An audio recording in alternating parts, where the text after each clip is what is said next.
आज होती मायवाली कॉम्पिटिशन नागपूरला. तर जय महाराष्ट्र मित्रांनो, गौरी राशीची तयारी झाली होती. इथली जात होतं शाळेत. मग तिकून आल्यावर मग आपल्याला जात होतं नागपूर जासाठी. मग गौरीला केलं बाय बाय. आपल्या प्लॅटिनाला लावली चाबी. मी आणि माझा पुतण्या निघालो आपण नागपूरला जासाठी. मग आपण स्टेशनवर आलो, गाडीत बसलो. मग त्याच्यात आपण गाडीत झोपलो 2 तास. मग नागपूरला पोहोचल्यावर मग सगळ्यात पहिले झालं शिवाजी महाराजचं दर्शन. मग आपण वेट द्यायला गेलो. मग आपलं वेट देऊन झाल्यावर मस्त एक मील खाल्ल्यावर मग आपण 1.5 घंटा झोपलो. मग त्याच्या बाद आपण संध्याकाळी निघालो 6 वाजता, कारण की आमची कॉम्पिटिशनचा टाइम झाला होता. मग निघालो आपण 6 वाजता. त्याच्यात मग पोचल्यावर आपण तिथं सगळ्यात पहिले टॅनिंग लावली अंगाले. हे जरुरी आहे आपल्याला टॅनिंग लावणं. मग त्याच्यात केलं आपण बॉडी पंप. बढियापैकी बॉडी पंप झाली. मग निघालो आपण स्टेजवर जासाठी. मग स्टेजवर पोचल्यावर पहिले आपण पोजिंग मारली. मग टॉप 10 काढले सगळ्यात पहिले. त्याच्यावर टॉप 10 मध्ये आपण कटलो. त्याच्यानंतर मग इकडे खाली आल्यावर मग आपले फॉलोअर भेटले होते. मग त्याच्यात फोटो वगैरे काढले. मग आलो आता आम्ही जेवण करायला, कारण की 3 महिन्याच्या बाद आपल्याला असं जेवण भेटलं होतं. मग आपण स्टेशनवर आल्यावर मग तिथं भेटले होते आपले फॉलोअर. मग त्याच्यासंग बढियापैकी फोटो वगैरे काढले. मग आली होती आपली गाडी स्टेशनवर. मग आपण त्या गाडीत बसलो, कारण की जागा नव्हती तर असं झोपत यायला लागलो होतं आम्हाला.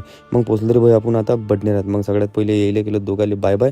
आपल्या प्लॅटिनाला लावली चाबी.